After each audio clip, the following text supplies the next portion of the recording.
Oil price surge, stocks fall. News headlines about the Middle East continue to dominate the global markets. Whenever geopolitical conflict breaks out, especially involving Iran, investors begin asking a very familiar question: what happens to the market? But here in Singapore, another question always follows: what happens to property? Yeah, exactly. And property decisions are big decisions. We are talking about hundreds of thousands of dollars, and more often than not in Singapore, millions and millions of dollars. So today we want to talk about US-Iran conflict, not from a sensational angle, but really from a data-driven perspective. And our heart goes out to all the people who are very affected. And this video is just purely from our own opinion on how the market would be for the Singapore property market. So how could a war really affect? It really affects the oil prices, inflation, interest rates, and eventually the Singapore property market. So whenever tensions rise in Middle East, one of the biggest concerns is always energy supply. And the reason is that the Strait of Hormuz, one of the world's most important oil shipping routes. About 20% of the global oil and LNG shipments pass through this corridor. So whenever there's a conflict escalating, the markets immediately start pricing in this potential disruption. Yeah, and the ripple effect is quite interesting. The impact doesn't go directly to housing first. It usually goes through this chain. War, and then it affects the oil prices, inflation goes up, interest rate goes higher, consumer confidence goes down, and obviously property demand may hinder. Exactly. And historically, we see investors moving towards the safe haven assets during geopolitical tensions. And these include like gold, your US dollar, and energy stocks. While risk assets like equities often fall initially. So looking at the recent market reaction, we can see that oil prices have been very volatile. Brent crude briefly moved into the low $80 range during the escalation. And that reflects the fears that the shipping lanes or the supply infrastructure could be affected. Well, Singapore market also reacted. The Straits Times index dropped roughly around 2% in early trading after the conflict headlines intensified. Travel-related companies were among the hardest hit. Examples including Singapore Airlines and SETS. Because higher oil prices means higher fuel costs. Interestingly though, defensive companies performed better. For example, ST Engineering and defense companies globally often see increased investor interest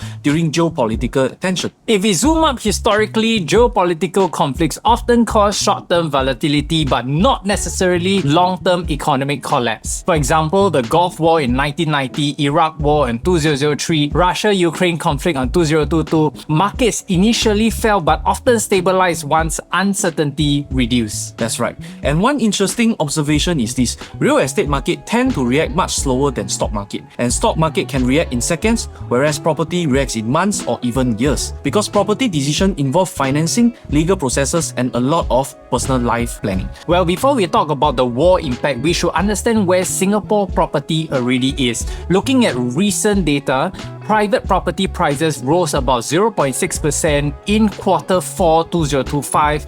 For the whole of 2025, price growth was about 3.3%. That's actually moderate growth compared to previous years. So the rental market also showed some cooling. Private residential rents declined slightly, about 0.5% in Q4 of 2025. And for the HDB resale market, price growth slowed to roughly 2.9% in 2025. And interestingly enough, resale prices were flat in Q4 2025, which was the first pause in several years. Well, the market was already normalizing even before the geopolitical tension. So now let's look at the potential scenarios these could turn out. First scenario, it's gonna be a short conflict. So if the tension de-escalates quickly, oil prices usually will fall back and markets will then stabilize. Well, in that situation, the property market may see very limited impact.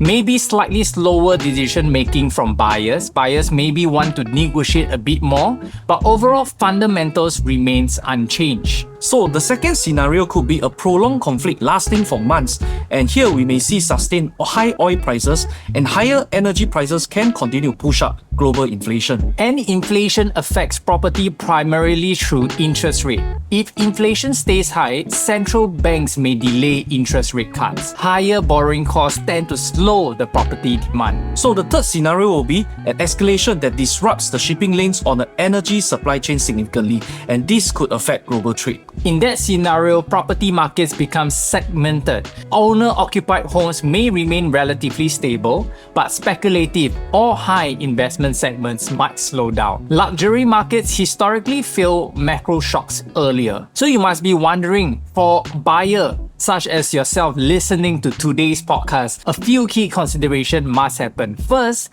financial buffer. If energy prices rise globally, everyday costs will increase. The second, interest rate risk. Even though rates may have eased recently, but buyers should stress test affordability. Third, employment stability. Geopolitical uncertainty can affect global growth, so buyers should be more prudent in their spending and also be ready if there should be a pay cut. Buyers should avoid a common mistake, trying to perfectly time the market. Macro events are extremely difficult to predict. And if you're a seller in today's market, watching this podcast, the market psychology becomes very, very important. Buyers may become more cautious. You should expect longer negotiation cycles, more questions about value of what they are paying for, and slower transaction speed. And the pricing strategy becomes very, very critical. Properties that are priced realistically tend to sell faster even during uncertain periods. And one thing that investors should remember is that Singapore property historically has been supported by strong structural fundamentals. And these examples include the land scarcity, the continuous population growth, and our very strong governance and political stability, and our strong SGD. And that is why Singapore real estate tends to behave differently compared to many global markets out there. Volatility exists still, but dramatic collapse are rather rare. So the key takeaway is this: war doesn't automatically means property goes up. It also doesn't mean automatically means a property crash is coming. And what it really changes is only the confidence and timing.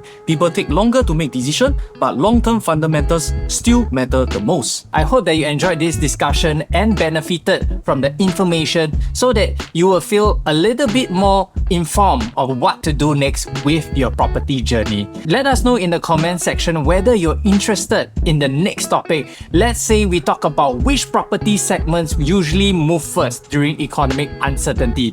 For example, would the HDB resale market be affected first, or the mass market condo be affected more, and vice versa for the luxury properties and rental market. Once again, my name is Aaron, And I'm Martin. and we look forward to seeing you on the next one.